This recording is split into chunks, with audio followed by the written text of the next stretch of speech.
Awesome. Well, I definitely appreciate you for joining us today, Linsey. I'm excited to introduce you as our guest speaker. And to the community members that are going to be listening to this, Linsey is one of our community members, our guest today, and she has a company that helps people really dial in what their brand is all about, right? And I love what you and Angel have created with Waymaker. I love the brand and how you want to create, passionate and soulmate clients and relationships. Linsey, normally what we do is we have people introduce themselves that are here to support you, and then we'll have you introduce yourself afterwards. So my name's Adam Griggs. I'm the co-founder of CLARAfi. I'm your moderator today, and I am so happy to be able to put on these weekly meetups where we just help people listen, learn, and leverage through stories. And I'll turn it over to Rachel. Hi, everybody. Rachel McCool from GoDaddy. I manage community experiences, and part of that is this wonderful group of entrepreneurs in our LinkedIn group, and really excited to meet you, Linsey, and hear from you. So thank you so much. Hello, my name is Jonathan Graziano, and like Rachel, I'm also on the GoDaddy team. I work a little bit more in social media, but have working a lot with this LinkedIn community and our community efforts over the past year. And every week I look forward to these. These are always such wonderful discussions. I love hearing from the members of our community about the different expertises that they have and their different journeys. And I'm so excited to hear from you today. So thank you so much for being here. And I look forward to listening. Hi, everybody. I'm Michelle with AJM Financial, helping others plant their money trees by helping them build that one leaf at a time. So I'll keep it short, but I'm happy to be here. Like, same sentiment as everybody else. Love these meetings. Oh, hey there. Hi, guys. Sorry, running a little bit late today. Hey, Linsey, very excited to hear from you again today. Love what you're doing. Want to hear about how your course is going, actually. So maybe you'll just give us a little. I'm Emma Lawrence. I'm a certified life coach and millennial mentor, and working with millennials who are burned out and helping them get across that burnout bridge to the other side, and also with boomers who want to reinvent their lives. So love this group, really love this group. So happy to be here today. Oh, Patrick just came on too. There we go. Yeah, no, I appreciate you for being here today as well. And then we've got Angel here. Angel's the co-founder or co-owner, right, of Waymaker, here to support Linsey. Oh, yes. I'm told Adam earlier, I'm keeping my video off. I'm a little under the weather, but yep, I am Angel. I'm co-founder of Waymaker with Linsey. I run a lot of the behind the scenes magic. That's what my job title is. I'm the behind the scenes magic maker and merry maker. I like to say I keep Linsey on track, and we get stuff done together. I'm really excited to be here. I think you guys are going to love what she has to say, and you're going to get a lot from it. So thanks for having me. Yeah, thanks for being here. And we always encourage community members to jump in. Cameras are always optional. We love, even if you want to just listen in, because every takeaway hopefully is impactful and will help empower you. Patrick, do you want to introduce yourself real quick? I'm good. Yeah, Patrick Hagan, PK Solutions Group. Looking forward to hear some badass advice today from Linsey. And Angel, I'm sorry if you're under the weather. Just glad to be here. And thanks again for this great week, by the way, Adam and Rachel and Jonathan and everybody. Yeah, this week has been kind of like a fire hose. Oh yeah, I bet. Yeah, no, we appreciate you, Patrick. Thank you for being here today. Linsey, let's have you introduce yourself, share the story on how you came to create Waymaker and the journey that got you there. Yeah. So hello, my name's Linsey Shelton. I'm a co-founder of Waymaker. And this is it's a relatively new company for us. We've been in business, Angel and I have been in business together for about 5 or 6 years now.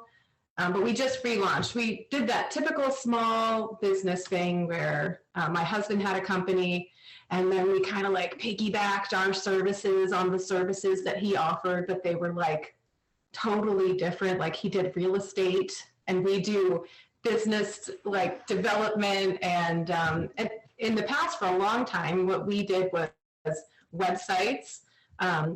We helped businesses build their like back-end processes and really make things really efficient. We strategized presentations and a lot of communication stuff like email marketing, right? And so along the way, what we found with our small business clients was that we had to put strategy elements in place all of the time. Like in order to build a great website, you have to have a strategy behind that website. A website's not a business card, right? It is a marketing tool that requires you to be really focused about what you're communicating with your customers, because you have like, 10 seconds of their attention. And if you don't make the most of that, then what did you spend all that money for?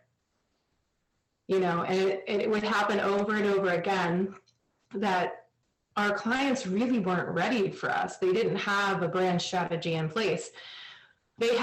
Sometimes they had a brand, maybe they had a logo, but that's not the same thing to me anyways. We're putting our stick in the sand and saying a brand is not a logo and colors. It's a whole thing.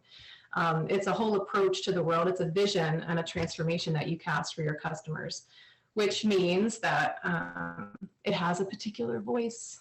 It speaks to particular value propositions, right? A company that has a badass brand knows that their favorite clients need a particular thing and how only they can fulfill that need for them, right? They've done the work of who is my competition, how are they serving them, who are my clients for real, and what is their journey like, and how can I meet them along that journey to really pepper my website or my communications, my blog posts, my social media posts with the messages that are really going to ring true for them and create a connection. So as we created these different products for our clients, we found that they didn't have this kind of stuff in place, and they didn't really know that they needed it, right? And not until you get to be, I think, a large company do you really start to pay attention to a brand strategy that's cohesive, which is really sad because it wastes so much time and attention that you don't have to waste as a small business owner, because you have to be a jack of all trades doing everything this man. And so you need to be really strategic with your time and your attention. So ultimately, we decided that we wouldn't take on another web client, for instance. We wouldn't take on any other clients unless they had developed a brand strategy, which meant we had to help them do that. And so from our years of experience helping businesses to create strategies within the scope of like little projects, we started to ask ourselves, like, what would that really look like if we were to help small businesses put in the most important pieces of a brand strategy? Like, how could we help them put together these pieces in a way that, like, there's a finite timeline, they're doing the hard work and the connection work that's required to create a really good and authentic brand, and that it also required for them to feel really connected to their business and their services. And because a lot of times we're burnt out by the time we get to this process, right? So part of what we do is help people reconnect with why the heck they started doing this to begin with, because sometimes it can get pretty difficult. And then put all the right pieces in place, your mission, your vision, comparing or doing profiles of your competitors, doing profiles of your customers, saying, what do my services have to do with all that? And then how do I talk about it? So we put together a brand planner. It's a hybrid service where you do pre-work before each workshop session. And then at each workshop, we decide a new element of your business. Through the 4 months, like you're solid and motivated and ready to market in a really effective way. So that's it in a nutshell. Now, I love it. I love this share because everything is a journey, right? And you launching your company was a journey. And I've got to touch on a few points there. Your brand planner is kind of a roadmap for helping people to make sure that they're meeting their own passion, matching with the voice that says what they want to do in moments that matter. And everybody in business and in life, we have journeys, right? We've got things that ebb and flow and transition depending on where we're at, what our needs are and what our perspectives are. And if your brand doesn't match that, well, then what a wasted effort, right? Anybody can put out a welcome mat in the middle of nowhere. And if nobody knows why they need to visit that, it doesn't matter. So I love that. And I have to give you kudos because you lead with contribution.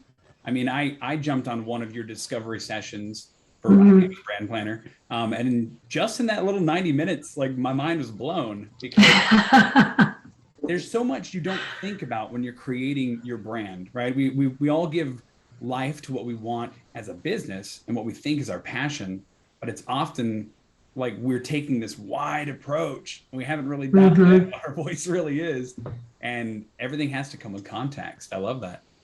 Yeah, actually, to touch back on what Emma was curious about, we just had a session yesterday.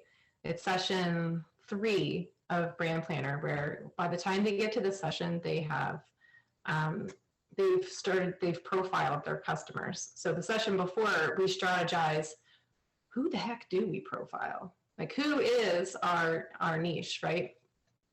And then you have to profile them, which is the workbook kind of like takes you along the journey of and actually we did this together in the workshop. We did like a smaller version of it. How does that even start, right? What is like the trigger moment where they're like, you know what, this is a problem. And then it takes them through. So this client that we were working with, they were just like, you know what, I've never thought about it. And how many years have they been in business? And it's not uncommon. It's the most common thing. It's really like the hardest thing to step into their shoes and really marinate and what it would be like to have this problem. And you see it from a totally different perspective than you do the delivery side. You know, you just see product service, and then, but for them, it's a whole different thing. It's an experience.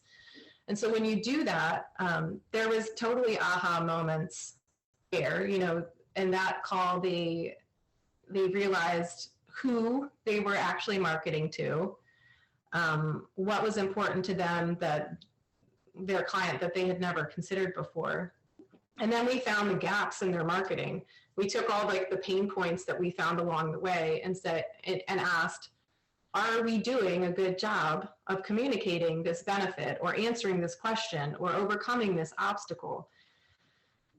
And it is always enlightening when you find how many areas maybe you're not doing the best in. But that's great because now there's so many areas to optimize, which was what the impact ramp up was all about for sure. Yeah, and honestly, I mean, for somebody who owns a business, going into that, you're a little apprehensive because you don't want to be told what you're doing wrong, right? Like nobody. Oh no, I'm not telling you though. That's why I love the style. It was very discovery oriented. You know, you let us kind of feel out where our pain points were and where the message was missing. One of the things I kind of want to touch on is one of your key points for your business is how to be exceptional, right? You want brands to be exceptional. And just like every brand, we all have that I wish I was like Apple mentality. How do you build that brand and that synergy? And something that Jonathan posted on this morning was the work-life balance, right? If we have an exceptional brand that can consistently tell our clients what we do and why and keep them coming back, well, we're always going to have to work harder. And if you have to work harder, you can't have that work-life balance. So Linsey, how do you and Angel kind of curate that conversation so that people know, number one, why they need to dial down or figure out what their market is, and where do you go from there?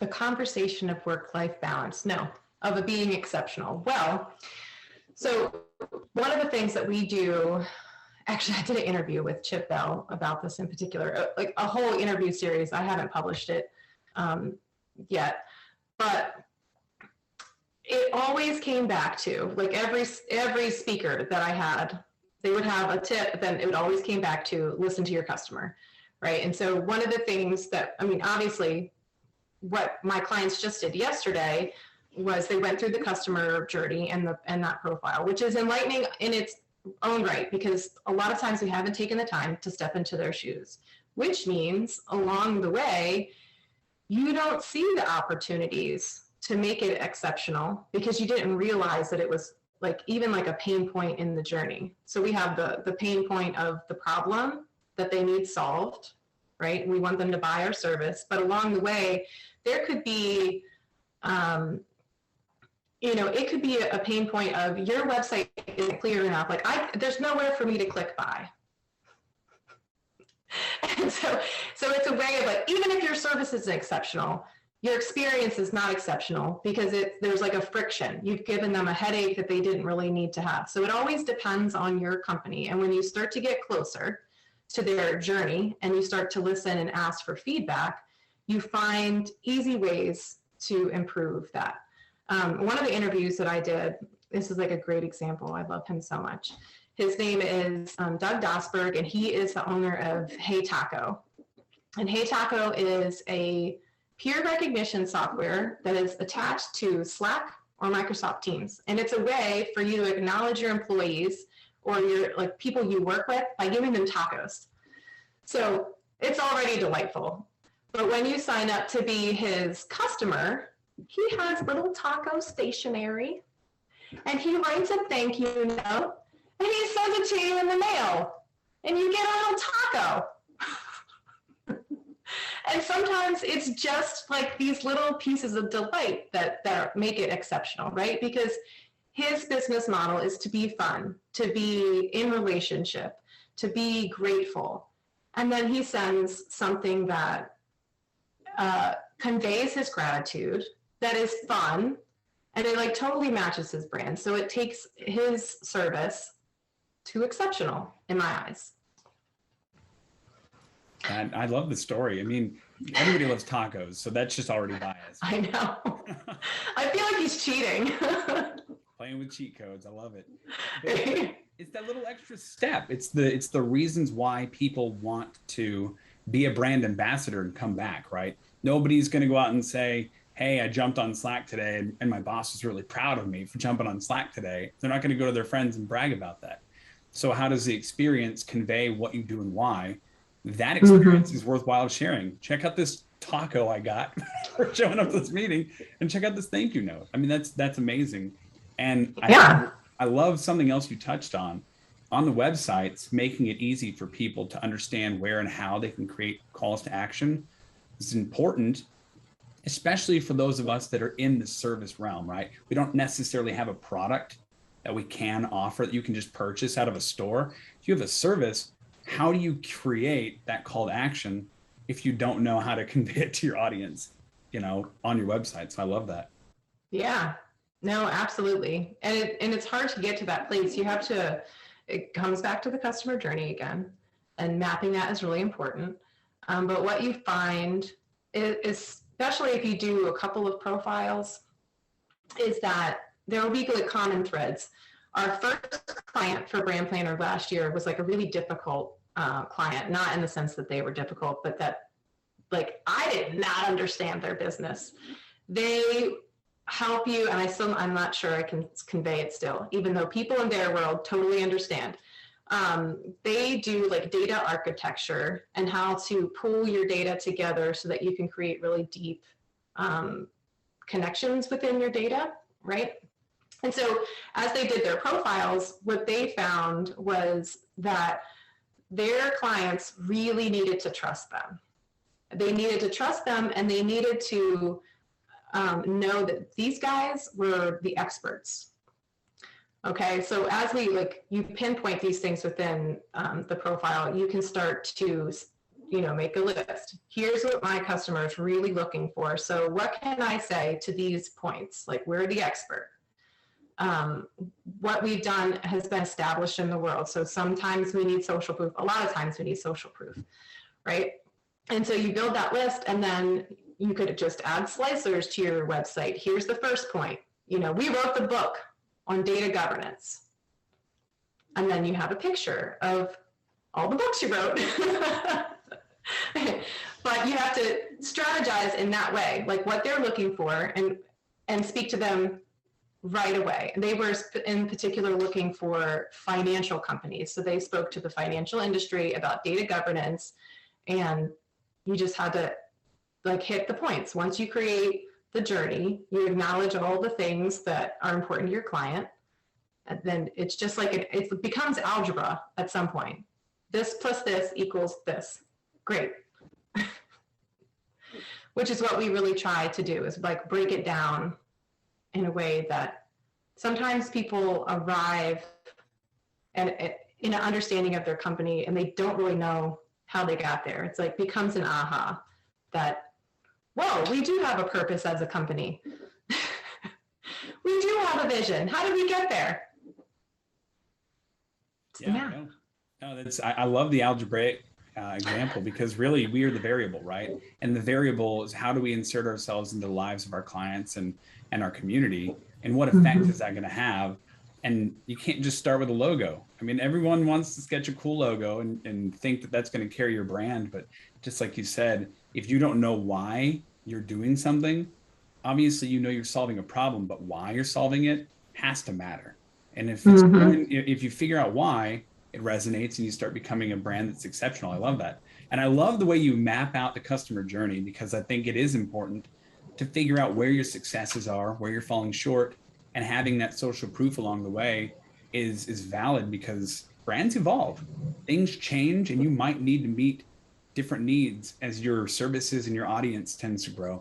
And we always find that a lot of times in success, we hit plateaus. So I'm wondering if when people hit plateaus in branding, do they ever go back to this discovery, this customer mapping journey to kind of start over again and figure out if there's a new horizon? Yeah, I mean, they absolutely should. And as you go through, I mean, our process kind of like shows you what the process is to begin with, and like creates the, you end up seeing the method to the madness, right? We're not talking heads that, you know, we don't record your conversations and then go and like think about your brand strategy and then give you the brand strategy, right? That's not, like, we create a framework that lets you see it yourself. So when you're ready, or when you find that maybe what you want to do or who you want to serve has shifted, you know where to go back to in order to say, okay, now that we've shifted that that audience, what does that mean? What does it mean for them to go through this process to arrive at a purchasing decision? Because it will be different. And if it's the same, then great. But yes, as your brand shifts, or as your desires as a company shift, you should keep coming back to the process of looking at your customers, looking at your services, looking at your competitors, and then continuing to fill in the gaps. It's like a constant process. No, I think it's always evolving, especially going through your customer mapping discovery webinar that you did. I loved it, because it not only did it give me framework, and it gave me direction, not necessarily directions, it gave me a general direction to go, but it also let me ask questions of curiosity, like what would the impact be if X client went through this? Are they going to end up in the same place as, you know, my B2B clients, or those that are more professionals in the exact same peer group that I'm in? And asking those questions is amazing, because it can really drive discovery on your brands. I love that. I love that that's how you guys approach things. Yeah, it really helps to take the ego out of it, because as we create our little babies, you know, we start to we get a little protective of them, like mama bears, because you just kind of gotta like hold it together in order to be in business, delivering. Like, there's so many things to keep track of. So it's nice to like step back and take your ego out of it. And like you said, we do make it kind of like algebra. Like, you just go through the steps and you discover things that you didn't know, or maybe you wouldn't have done it. And I just want to also make a point about discovering your purpose, or discovering things about your business. The thing is that when we start small, that often we don't want to own the things that we're really good at. So it's hard to say what our purpose is, but we always start with an actual purpose, whether or not we want to reveal it to the world or admit it, because it's like a point of vulnerability for small businesses. So it's always there. It's just about how do we figure it out? How do we allow ourselves to admit what the purpose was and is? And a lot of times it does come back to finding a framework or a process that lets you take the ego out. And like we do, when we're with teams, oftentimes, not only will we take them through those boards that you went through, but we'll have a voting mechanism as well. So there's like a brain dump where you brain dump out, and then you have like voting dots. Okay, of all this stuff that I said, if I were to reevaluate this, what are the most important things to come to the surface? So it's like an iterative brain dump, refine, brain dump, refine. And I think it's really effective. I mean, it's got to be effective. It's doing well, and we see you in the community and online kind of leading that conversation. And I'm so glad that you said having a brand and a purpose are hand in hand, but it's almost a point of vulnerability, because a lot of us do start something that we're afraid to fail at and admit that our real purpose behind it is as protected as it really is in our hearts, right? And something that came up on our networking tables earlier this week, which is kind of aligned with this, was we were talking about communities in the workplace and being a boss or being an owner, and how people cannot draw these lines in the sand, this take it or leave it mentality, do it or don't, or do it or get out, right? And if you're going to be in an environment where you own a business and that's how you want to treat your community and your employees, why would you treat your clients in a take it or leave it scenario? Why would you not listen to their voices and kind of make sure that what you're giving is matching your purpose and not carving them out and pushing them away? So I love that. Yeah, definitely not my ideal client. And there are those, right? There are the clients you don't want. So I mean, it's true. It's my first client, their first answer was for what is your purpose? It was to make money. I was like, okay, let's try again. Great first try. It must have been the CFO. Yeah. It's true. I love how you build these journeys to creating brands that are exceptional. And I do feel like some of us want to attract soulmate clients, if not all of us, right? Everything that we do is hopefully going to be a perpetual business model where we have people that return to us. And in some businesses, like in financial services with Michelle here, or even with Emma, working with multiple generations, you have generational business. And so having a brand that's exceptional and can have those soulmate clients can speak volumes to perpetuating your ability to own and operate your business. So I love that. And I love that that's your mission, Linsey, you and Angel. Awesome. Thank you. Yeah, it's super important. So I had a couple of things I wanted to talk about today, by the way. Ooh, sure. But let's ask a question. Can we ask a question? Oh yeah, absolutely. We have a couple of people in here. Okay. Okay. So one of my questions was, and I think I asked this on LinkedIn recently, but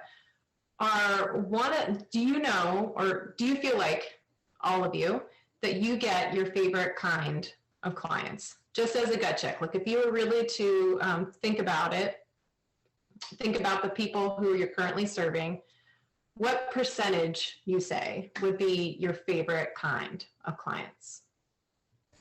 Do you want us to put this in the chat or answer out Yeah, are we typing into the chat? What are we doing? I don't know. You can unmute. There's like 7 of us. I don't know. Talk to me. I don't know. Just talk. I'd say 90%.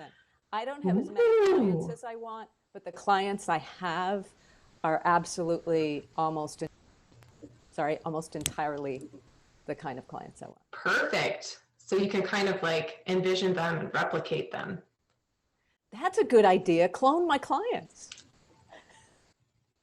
Well, it's one of those things where you ask yourself, what do I love about them?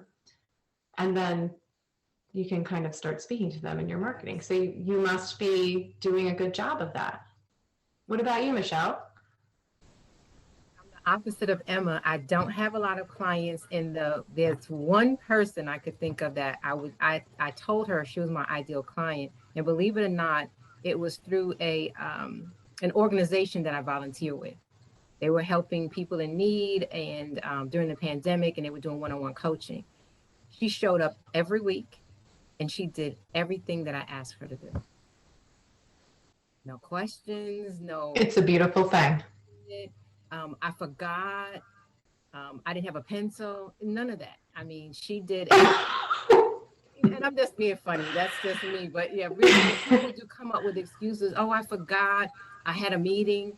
This is your life, and you need to show up for this. I'm here to help you as you do with your clients. You're helping them. Yeah.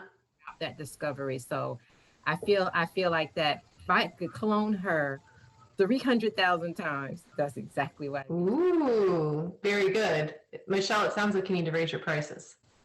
Oh, definitely. That's let me tell you, you guys, honestly, everyone who's been on here that I've listened to, you can put it this way, solidified things I had been thinking about doing what I need to do. So when I hear it again, I know I'm on the right track. Yeah. So much, Linsey, for all that you shared today. I appreciate everybody. Oh, new website changes will be coming up tomorrow. Very good. That's so funny. Yeah. I actually, yes, ma'am. So I have kind of an opposite viewpoint of being a client of a small business that provides a service. And my experience recently is the person I've been working with is not, she's kind of, I feel like she has a formula in how she deals with her clients, and she's not listening to my needs. And I'm actually thinking of firing her. So that's just kind of an opposite viewpoint from a client as well of, you know, you can't do cookie cutter when you're a business person, especially with service businesses where, you know, everybody has like different needs. So it's just a perspective. Yeah. Well, it really depends on what kinds of cookies you're cutting and who you're cutting them for sure. So that sounds like you got called in to marketing that was not appropriate for her business. I actually had the same experience last year. I hired a business coach, and it ended up not being a very good fit for me because I like really hands-on. I want time, and her model was to market that she was very available, but actually she would hire, like, she sends you to a different coach and you got like 20 minutes of that coach's time twice a month. So I was like, that's not a good fit for me. But damn, you're a good saleswoman. Yeah, that's funny that you said that. I felt the same way of, she has a very specific time frame that you work with, and then she's given me extra time, but then when she gives me extra time, she almost makes me feel guilty that she's giving me extra time. And then she's spent like 15 minutes of my time explaining to me like her pricing structures and stuff, and this is like 3/4 of the way into the relationship, and it's kind of like, I don't really care. That's not my problem, right? And she knows what I do for a living. So it is interesting of how you as a small business owner have to really think about not only how you craft your marketing message, but also understand people are different and have different needs, and especially coming into whatever, you know, service or product you're selling, and trying to be flexible enough to accommodate. But also, you know, one of the networking tables that Lisa Stambaugh and I ran for the conference was about customer relationships and understanding when, you know, as a small business owner, when you need to fire a client or a customer, that there are times that people are just not the right fit for you either. And why put yourself through torment of trying to. Absolutely. Yeah, some people just are not going to be happy with what you do. And so it's better to just let them move on and go work with somebody else. Maybe that's more appropriate for them. Yeah, speaking of that, does she have any method of collecting feedback from you that's not you volunteer during a call? Yeah, it's really interesting. And I mean, not to get into like what this is a health coach kind of, and I do community for a living, right? I recommended to her that she start like a Facebook group or Mhm. something like that. And she told me, oh, well, I don't do social media, which then I was like, okay. So then, really seriously, I mean, you can put your hands up and say you don't do that, but damn, everybody else is doing it. Like, you better jump on the bandwagon and figure out how that fits into your business structure. I'm going to have to talk to you about that in particular on another call, I think. Yeah, sure. I'm also hesitant. Yeah. And listen, all of our sessions are available from our conference, and Jen Glantz, who did a session on social media, really, she's like such a dynamo, and she has really practical tips on how to think about social, and I highly recommend you guys listen to her. Yeah. Okay. Thank you. I wrote down her name. But that is one of the points that I like to bring up with people about, when you're building a good brand, first it takes connection, then it takes position, then it takes the actual creation of what the brand is going to look like, sound like, feel like, smell like, whatever, right? But part of the connection and the positioning is being able to have to gather feedback from your clients. So one way that we do that is through the customer journey. And actually that method was pioneered by Adele Ravella, and she has a very specific way where you actually interview your clients, which makes it much more thorough. But we rely on your expertise and the conversations that you're having with your client, which means that you have to be having conversations with your clients or collecting feedback in some way. So Adam, you'll remember from our time together, how many times did I collect feedback from you during that workshop? A lot. Very interactive. I love it. Right? And, that left me with numbers, like real numbers of how successful, as we went through the session, like each exercise, I could understand how well it impacted you, both because of the conversations that we had and because of like the results numbers that came in. Did this or did this not help you? Right. So this leads me to my second question. All of you here who are business owners, how do you collect information from your clients? Is it quantitative in a feedback kind of way, or is it qualitative in a conversational, I saw it on Google reviews kind of way? Well, hey, Lindsay, can you hear me? Oh, sorry. I can hear you. I can hear you. I love listening to you. You are awesome. Thanks. I try to collect information both ways, quantitative and qualitative. Mm-hmm. And I try to do it in conversational, and I try to be really direct, just because it leads to less confusion. So I love everything you said. I was taking a lot of notes. I just went through the rebranding. My company's been in business for 15 years, and literally I joke that you'd almost rather not have customers, and just start from scratch. Not that you really would, because you're getting in my way. it's difficult. No, it's a challenge. It's difficult, and keep being sensitive to the client base you've built, and the client base you've walked away from, and staying true to what you believe your mission to be and what your mission reveals itself to be. So you have some great insight. I love everything you said today. So I just, more than a question, just a compliment to you and the approach you take to your business. And I refer to you in an upcoming podcast. Well, thank you. Oh, really? Yeah, in the 11 so nice. lessons, thank you. 11 lessons you weren't taught, you're in there. Hot dog. Look at this, all these resources. All right, what about everybody else? Do you collect quantitative, qualitative? Which one did I say? Oh, I can't hear you, Michelle.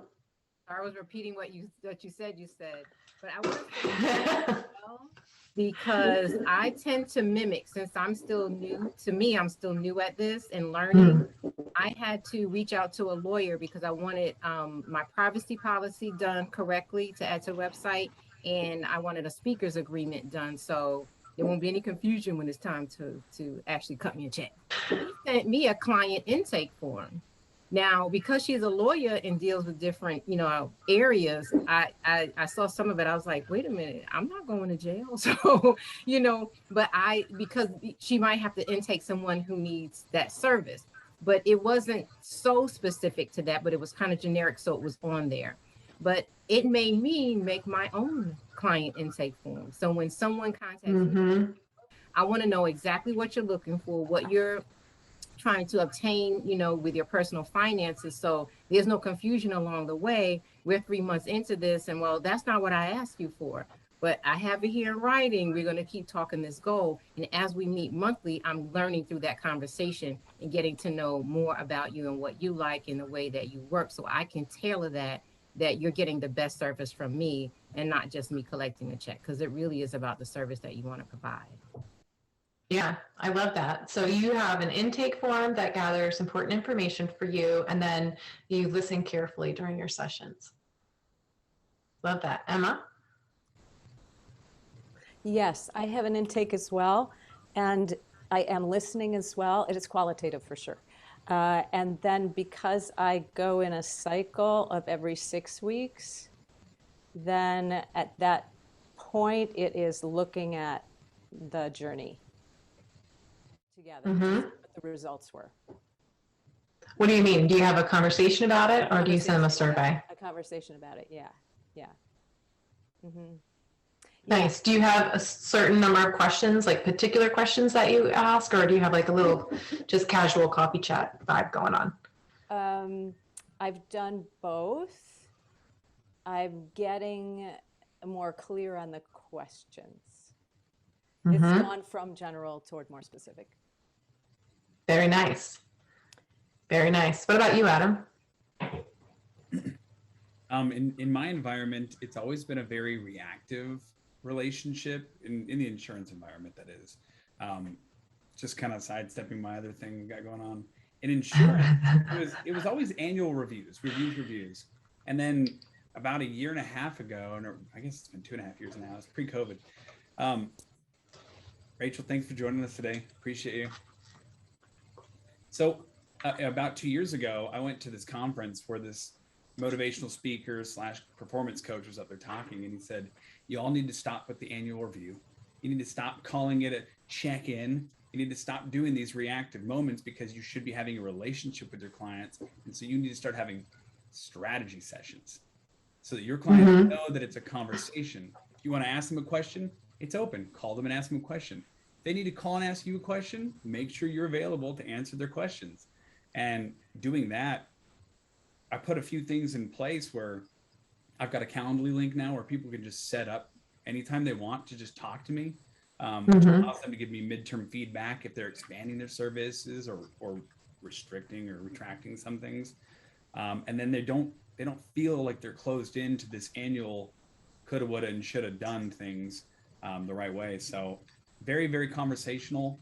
We do have in our industry requirements to have like checklists, like did we go over all this stuff? So there is that balance of the formal process, but I always put them, let them know like this is our starting point. We'll have a conversation outside of this. So. You know what that reminds me of is something I learned from a relationship coach recently. And it's the phrase, what would you like me to start doing more of or start doing less of that would make a difference for you? Isn't that lovely? Yes. It creates a great opening for it. You know, I'm open to feedback. Please just be gentle though.